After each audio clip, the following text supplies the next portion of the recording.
दोस्तों क्या आपने कभी अपनी लाइफ में कोई कलरफुल बादल देखा है? और क्या हो अगर बादल आसमान से जमीन पर गिरना स्टार्ट हो जाएं? प्लस क्या आप जानते हैं कि सूरज ग्रहण करीब से किस तरह नजर आता है? वेल, आज की इस वीडियो में मैं आपको नेचर में रिकॉर्ड किए जाने वाले सबसे रेयर मोमेंट्स के बारे में बताने जा रहा हूँ। तो शुरू करते हैं अपना काउंटडाउन। दोस्तों आप सबने एटलीस्ट एक दफा आसमान पर बनने वाली रेनबो जरूर देखी होगी। नॉर्मली ये हाफ सर्कल शेप में होती है और ये बारिश के बाद नजर आती है। लेकिन क्या आपने कभी आसमान पर कोई रेनबो क्लाउड देखा है? वेल, ये जो वीडियो आप देख रहे हैं इसे 21 अगस्त 2022 में चाइना के शहर हाइको में रिकॉर्ड किया गया था। फर्स्ट ग्लांस में तो इस सीन को देखकर ऐसा लगता है जैसे इसे एडिटिंग के जरिए बनाया गया हो, लेकिन असल में ये नजारा एक दो लोगों ने नहीं बल्कि पूरे हाइको सिटी ने देखा था। इस दिन आसमान पर रेनबो कलर में क्लाउड्स बने हुए नजर आ रहे थे। कुछ लोगों का मानना था कि ऐसा फायरवर्क्स की वजह से हुआ होगा, जबकि कुछ लोग इसे एलियन स्पेसशिप का नाम दे रहे थे। लेकिन असल में ये कंप्लीटली नेचुरल फिनोमेना है। दरअसल जब किसी जगह पर तूफान और बादल आते हैं तो बाज दफा ऐसा होता है कि तेज हवाओं की वजह से बादल एक दूसरे के ऊपर आ जाते हैं, और क्योंकि इन बादलों के अंदर बर्फ और पानी के कतरे मौजूद होते हैं, इसलिए जब इन पर सूरज की रोशनी डलती है तो पानी के रिफ्लेक्शन की वजह से ये कलरफुल नजर आना स्टार्ट हो जाते हैं। इन बादलों को पिलर्स या स्कार्फ क्लाउड्स भी कहा जाता है। एनीवे जो भी हो, ये नजारा वाकई में प्राइसलेस था।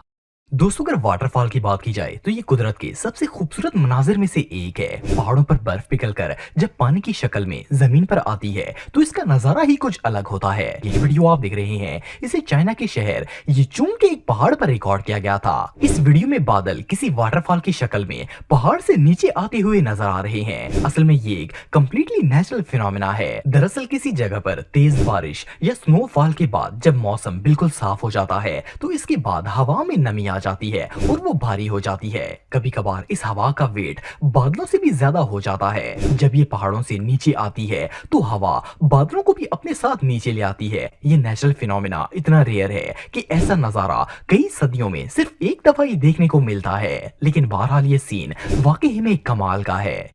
दोस्तों आप सब लोगों ने सोलर इक्लिप्स के बारे में सुना होगा। असल में जब चांद हमारी जमीन और सूरज के बिल्कुल सेंटर में आ जाता है तो वो सूरज की रोशनी को कंप्लीटली ब्लॉक कर देता है और सूरज ग्रहण लग जाता है। लेकिन क्या आप जानते हैं कि सूरज ग्रहण करीब से किस तरह दिखाई देता है? वेल, ये जो शख्स आप दिख रहे हैं इसका नाम स्टीन ऑरलैंड है और ये एक स्नोबोर्डर है। 28 मार्च 2015 को नॉर्वे के एक इलाके में सूरज ग्रहण लगने वाला था। स्टीन ने सूरज ग्रहण को करीब से देखने और वीडियो कैप्चर करने का प्लान बनाया। ये ग्लेशियर पर पहुंच गया जहां से सूरज ग्रहण को वाज़ेह तौर पर देखा जा सकता था।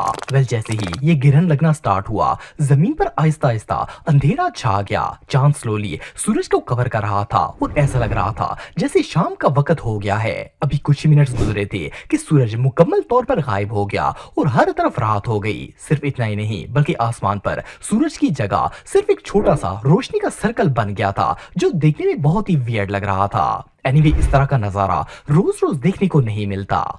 दोस्तों अगर वॉल्केनो की बात की जाए तो ये पहाड़ों से निकलता है और नॉर्मली जब लावा फूटता है तो वहां आसपास कई मीटर तक इतनी हीट हो जाती है कि इस जगह पर खड़े होना भी इम्पॉसिबल हो जाता है। लेकिन क्या आपने कभी किसी वॉल्केनो के इर्द गिर्द बर्फ जमी हुई देखी है? वेल, सुनने में तो ये बात अजीब लगती है, लेकिन ये जो वीडियो आप देख रहे हैं इसे 9 मार्च 2017 को एक लड़के ने रिकॉर्ड किया था। ये अपने दोस्तों के साथ माउंट एटिना पर स्कीइंग करने के लिए गया हुआ था। माउंट एटिना इटली में मौजूद है और असल में इस पहाड़ से यूरोप का सबसे एक्टिव वोल्केनो निकलता है। लेकिन जैसा कि आप वीडियो में देख सकते हैं कि पहाड़ के एक तरफ आग लगी हुई है जबकि दूसरी तरफ बर्फ ही बर्फ है। वैसे तो इस हीट की वजह से बर्फ को मेल्ट हो जाना चाहिए था, लेकिन ये हीट और स्नो एक साथ अपनी जगह पर कायम है। हालांकि इस जगह पर स्कीइंग करना खतरे से खाली नहीं है, लेकिन इसके बावजूद बहुत से लोग माउंट एटिना पर स्कीइंग और वीडियो शूट करने के लिए जाते हैं। बहरहाल जो भी हो, ये नजारा वाकई में किसी मिरेकल से कम नहीं है। दोस्तों इस बात में कोई शक नहीं है कि आसमान पर रेनबो बनना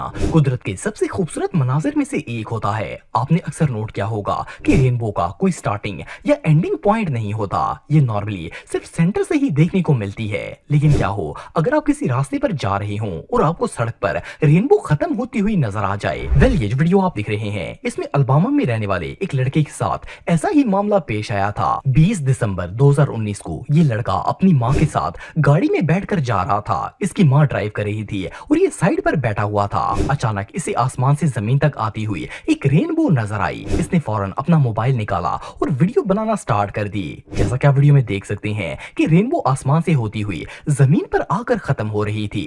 ये माँ बेटा ड्राइव करते करते इस रेनबो के अंदर से गुजर रहे थे और वहाँ इतनी तेज रोशनी थी कि आसपास कोई भी चीज नजर नहीं आ रही थी। ये नेचर में रिकॉर्ड किए जाने वाले सबसे रेयर मोमेंट्स में से एक था। दोस्तों, अगर वॉल्केनो की बात की जाए तो ये दुनिया के सबसे डेंजरस नेचुरल डिजास्टर में से एक है। वैसे तो आप सबने अक्सर वीडियोस में पहाड़ों से आग के लावे फूटते हुए देखे होंगे, लेकिन सन 2020 में इंडोनेशिया के शहर तेगाल में किसोंगा नाम का एक एरिया है जो जियोलॉजिकल रिसर्च और टूरिज्म के हवाले से बहुत फेमस है। 27 अगस्त सन 2020 में यहाँ रिसर्चर्स का एक ग्रुप आया। अभी इन्हें वहां आए थोड़ी ही देर हुई थी कि अचानक जमीन पिघलना स्टार्ट हो गई। ऐसा लग रहा था जैसे जलजला आने वाला है, लेकिन कुछ ही सेकंड्स के बाद इनकी आंखों के सामने मट्टी उबल उबल कर जमीन से बाहर आना स्टार्ट हो गई। इन रिसर्चर्स के मुताबिक ये मट्टी शदीद गर्म थी और इतने प्रेशर से बाहर निकल रही थी कि ये 100 फीट तक दूर जाकर गिर रही थी। 10 मिनट तक लगातार ऐसा ही होता रहा और फिर सब कुछ नॉर्मल हो गया।